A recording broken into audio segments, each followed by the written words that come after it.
welcome back to the Variety Show with Liam, Season 4, Episode 5. It brings me with fantastic honor. We now have our second XTC member to join us on the podcast, bassist, vocalist, and founding member of XTC, Colin Moulding. Good morning, and how are you doing on this fine day, certainly in England, no doubt? Well, it's raining here, so Oh. don't get too joyful. Well, typical England weather then. It's rainy one day, and it just seems to be raining all the time. Well, let's go. Not all the time. Fair enough. Let's go back to the beginning for you. Who were your biggest influences growing up, and how did they shape your sound playing with XTC as bass player? Oh, biggest influences. My God, how much time have you got? Excuse me.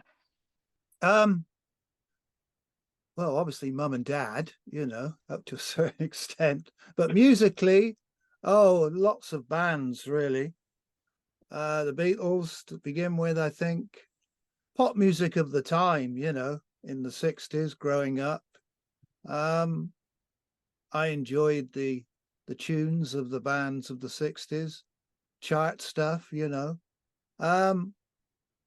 hymns at school, and then later kind of the underground scene, just a myriad of stuff sort of influences you, Yeah.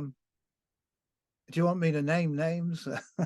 Yeah, I noticed because I just put one in the background anyway. I've got the Benefit album there from 1970 from Jethro Tull, because I know you mentioned in the past with your history that you have a bit of a background there, Jethro Tull. So maybe there's something to do with like Glenn Cornick or maybe Jeffrey Hammond that may have got your spark a bit as well. Maybe a bit of Chris Squire from Yes as well. Well, Jethro Tull had a bit of a sort of a jazz side as well. Which some people might not know about. So I enjoyed that side of them, definitely, Glenn Cornick, yes. Just the vibe that they gave off, sort of the bumpkin vibe, that country bumpkin thing. Perhaps Glenn was an influence. Yeah, it's definitely, he's playing on those early albums before he took off and then replaced by Jeffrey. I can definitely see they're reflected in the XTC catalogue. Oh, there's lots of influences in the XTC catalogue, and lots of styles, Yes, we'll certainly get to a lot of them as we get throughout this podcast episode. Take us back to the formation days of XTC when you met Andy Partridge for the first time and sort of decided, yeah, let's form a band. Let's form a band, even though it was under a few different names before we came to know it as XTC as it was. Oh, well, I knew Andy at school anyway, even before we were associated with one another musically. I knew him at school. He was the guy that did caricatures of all the teachers. He's a very good draftsman, Andy, and he used to do it in the playground, and all the kids used to gather around, and have a look at the illustration. But so I knew him at school, and everybody sort of knew him, and it wasn't until a couple of years after I'd left school that I met him in a music shop in Swindon. And he kind of recognized me from school, I think, and he knew that I played bass, and we began taking the guitars off the wall in the music shop, very expensive guitars, much to the annoyance of the proprietor, and so we used to jam in the music shop. And then one day he came knocking at my door and say, "Hey, do you fancy coming down to this garage and for a bit of a jam?" At that time I was playing with Terry, who I'd met in a pub, and we used to play on Sunday afternoons. And I suppose I was the bridge between the two factions, and I knew Andy wasn't happy with the outfit he was playing with. So I said, well, I know this drummer. Do you want to arrange a rehearsal, the three of us? And that's what happened. My father he'd got a job as caretaker in one of the biggest schools in Swindon. So I was able to offer a rehearsal situation through him. And we rehearsed. Our first rehearsal was in a Headland School classroom, So, yes, XTC were born. Yeah. Looking back at some of the notable points of songs that you have written, the first one, that two of them that spring to mind is Life Begins with a Hop and Making Plans for an Idol from the third album, Drums and Wires, were the early marks of the success in the singles charts. What do these songs mean to you as a musician and songwriter, and what are the stories behind these timeless classics? Well, I wasn't the original songwriter in the band. Andy was, really. He was the sole songwriter, for a good few years, even before we were signed. And it wasn't until we got a deal that one of the roadies suggested that I start writing too. So I did. And my early efforts weren't all that good, I don't think. But it wasn't until the third album that I was more myself, I'm more of a melodic guy, really. And I think my efforts on the first two were, excuse me, a bit angular, shall we say.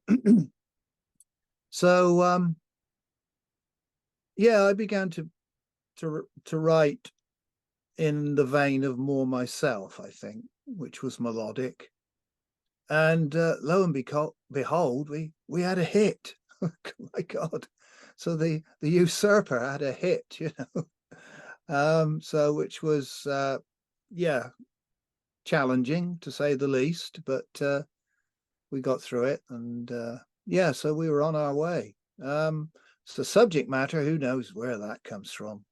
Probably sprang from my subconscious, I think. I don't question where it comes from. If it's there and a line comes, then I build on the rock, I don't know where it comes from. I don't think anybody really does, Fair enough. Yeah. Another significant point to the catalog, maybe marks in the later years, was Oranges and Lemons. We actually, earlier in the podcast around season 3, we discussed it with the session drummer, Pat Malaster, what he thought about working with you guys. He loved it on that album. For the comeback of XTC, when the band was having a bit of strife during the early few studio-bound albums, with a bit of success from Skylarking, what moments stick out from you when you look back on this album from 1989? Oranges and Lemons. Yes. Well, obviously working in America. We'd worked in America on Skylarking with Todd Rundgren. And the record company thought it was a good idea to carry on in the vein, get with it using an American producer. So enter the fray, Paul Fox, And what's not to like about 9 or 10 months in the Los Angeles sun, So yeah, the families came over and it was just a lovely time, And you could go home to your family in the evening, after a hard day's work at the studio. That was kind of nice, So that's what I remember most, is just we had our families with us, What'd you think about the dynamic playing of Pat Malaster, that what he provided for the tracks? Yeah, Pat's a great drummer.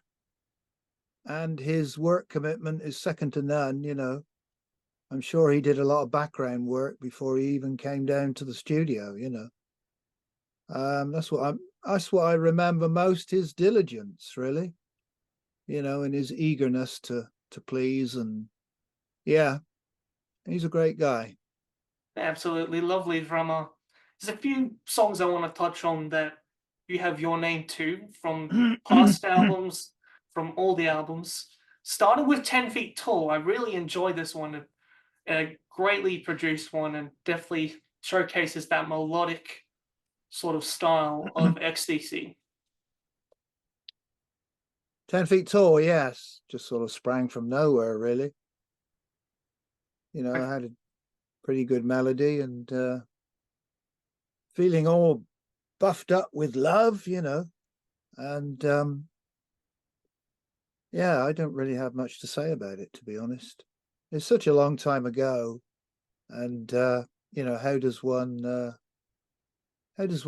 where it's come from? You know, I can't remember where it came from. You know, sorry to be so vague. You know, That's all right. I didn't really expect a great answer, but the fact that you gave an answer was just great at all. So yeah. I did say I wasn't going to mention the Big Express, but there was one song in particular that you had from this album called I Remember the Sun. Out of all this industrial, overproduced noise, there's this little pop of Ray, this little song there on the second side. I think definitely that's one of my favorites from this album that's not fondly looked upon by you and Dave Gregory at all. So what did you think about that song? It's more kind of different sounding to what the rest of the album did.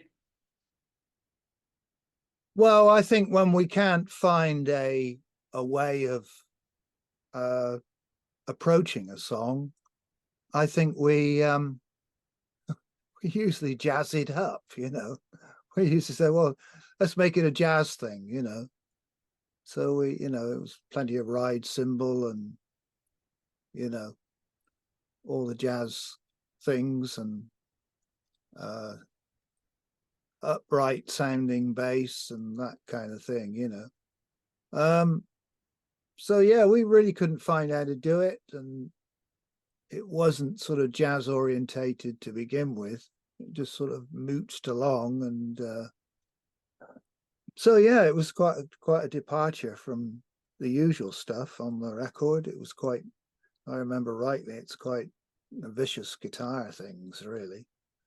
Yeah. And so yeah, we get these little departures on records that is not typical of the record itself, you know. But you know, that's okay. That makes for a bit of variety, I think, you know. Yeah. Especially in a record like that. Definitely different. Indeed. Another one that I certainly like from the Skylarking is The Meeting Place. What a cover. Really represents the industrial sort of Swindon with the hand smokestacks and everything. It was about, I think, as you've recalled what I've seen on chalkhills.org, it's about school years life and, you know, just getting those moments, those brief moments of breaks. Am I correct in Well, saying that? not quite. I Swindon at the time was quite industrial, and the railway works were still going. It's not so industrial as it was, but back then I used to meet my wife at a pub on lunchtime, and you know, when we both had day jobs and stuff. And really, it's about that meeting, you know, in our lunch hours, in amongst the factory smoke, you know. Swindon was quite industrial then, but it isn't now, you know. The railway works closed in 1986, so yeah. But at its height, it employed about 12,000 workers, you know, and they all used to rush out at once, you know, on push bikes and stuff. Yeah, so it's a snapshot of days gone by, really. Yeah, for me, definitely one of the highlight tracks from this album and from Skylarking. For the challenges and triumphs of the band, what do you think were some of the challenges that you'd faced during the timeline of the band that may, for maybe the band as a whole, that you experienced? That was the question. I can't. Well, we were all sort of a pretty amiable bunch, really. We seemed to get along all right, you know. Um, I think if there was any inner conflict, I think we kept it to ourselves. It was more the show must go on, really. Andy and I had a bit of a dust up on skylarking, I think. But I think that was probably the fact that he wasn't getting along with Todd, and maybe he took it out on me. I don't know. But it soon repaired itself, and we carried on. But these sort of heightened outrages, if you like, they're over as soon as they've begun. Really, it's just the intensity of working that intensely, so yeah, I can't say that we had any prolonged bitterness anywhere. Okay, fair enough. Fair enough. Time for some fan questions we had some people pull in some ones, and one of them given to me, a viewer said, there was a quantum leap in quality with your songwriting between Go White Music and Go 2. What do you think attributes to that? So you mentioned earlier about that angular jaggedness of the Barry Andrew years. What do you think attributed the difference between the first album and Go 2? I don't think there was a big difference between those two in my writing. I think the big difference came with Drums and Wires, I think, when I began writing more in a melodic sense. And as I said, I'm more of a melodic guy. I don't know why I was writing so in an angular manner in those first two records. I don't know, maybe I felt I just had to fit in. I think Andy's stance was certainly more discordant than what mine was, And excuse me. And yeah, so I think the biggest change came with Drums and Wires. I don't think it came with Go 2. I think after Barry left, it seemed to set something off in me, I think, that made me be more myself, the melodic guy. So Yeah. yeah, that's the biggest change. I don't think there's too much of a change between the first two albums. Yeah, they sound very similar, especially the writing as well sounds more faster, a bit more energetic. But yeah, I reckon that shift, I agree as well, the shift definitely was there when Drums and Wires started to come into production. Terry Arnott from Fossil Fuels has 4 questions he wants to ask. Question 1, if there was one XTC tune you could only take to a desert island, what song would it be and why is it so personal to you?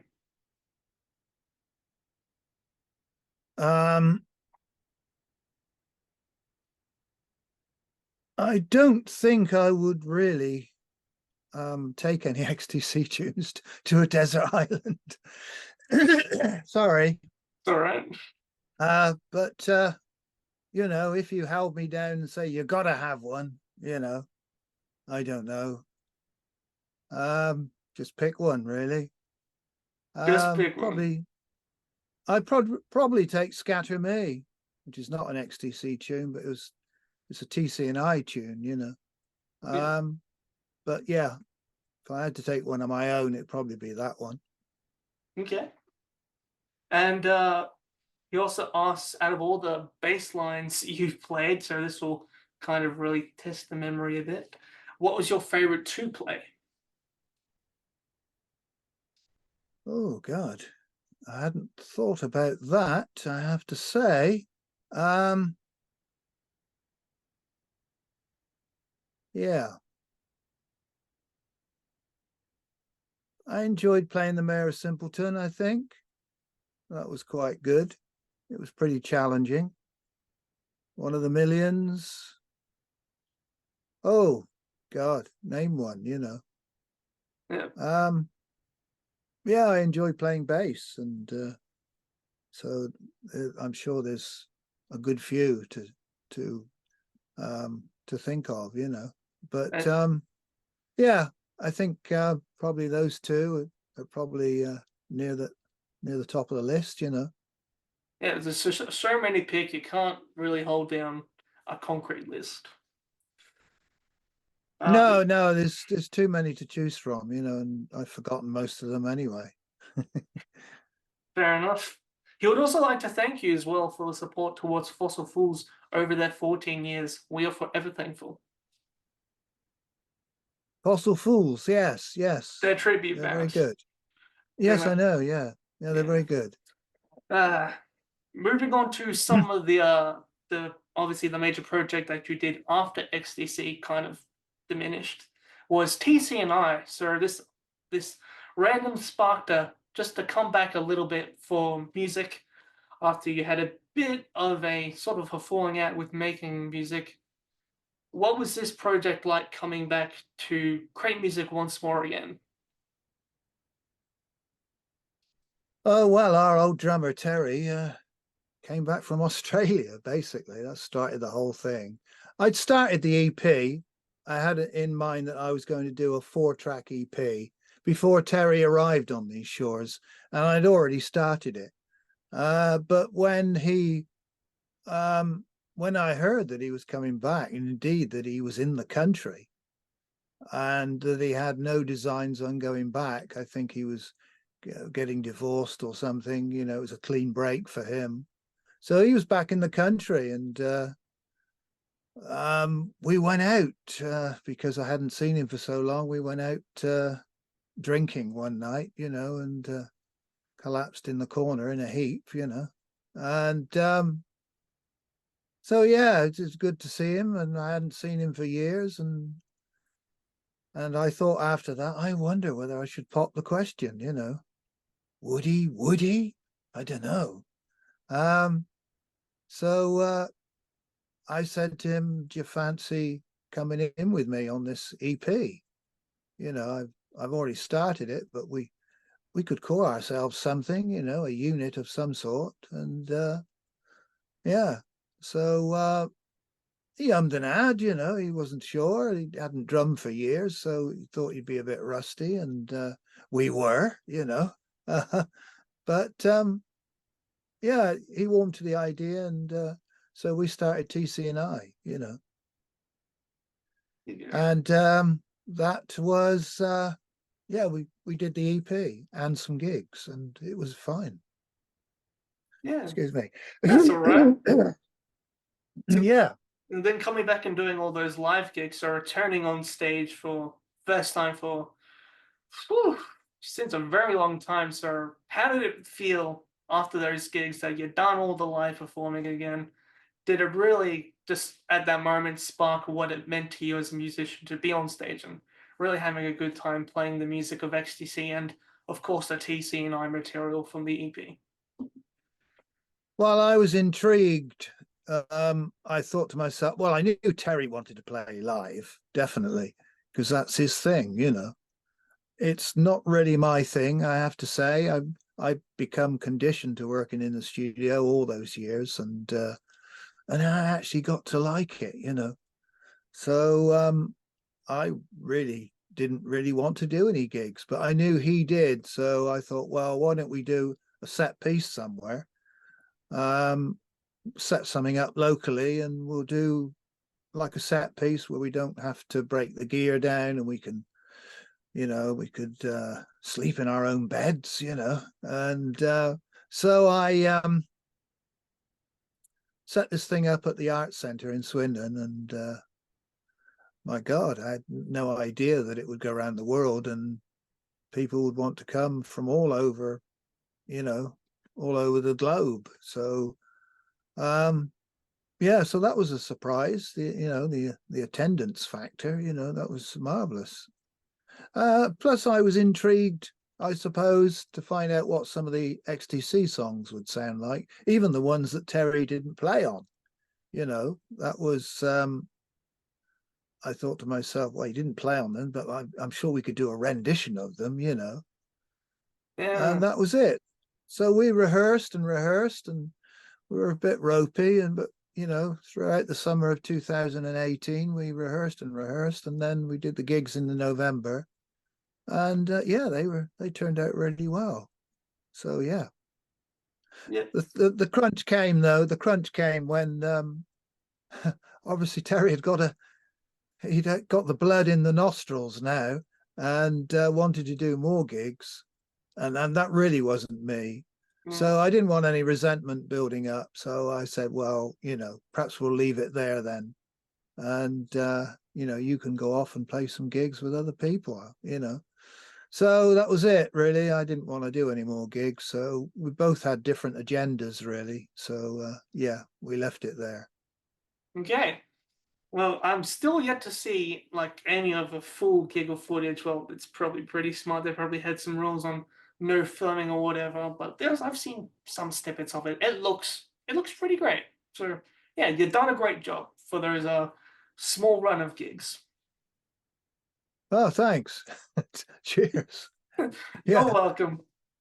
I asked Dave this question when I had him on last year, and I thought I'd ask you as well if there was a different view. When you guys came down to Australia in 1979 for Drums and Wires, and then subsequently with Black Sea in 1980, what sticks out with you when you came down under here in Australia? Hospitality, the weather, of course, fantastic. Balmy evenings, and that's what hits you first. I think is just getting out of the English grey. And friendly people. Got to meet a lot of people. Did some lots of gigs in the Sydney area. I remember one. Do you remember the Marconi Club? Is that still going?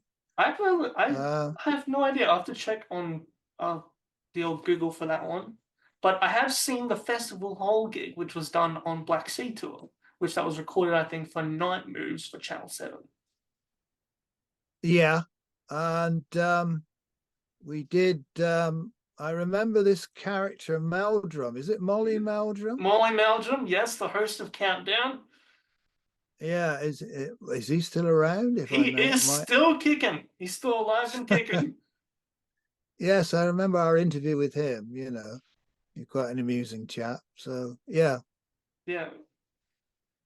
And you did a few like Countdown performances as well. Hop and also Generals and Majors was the two main ones for Countdown.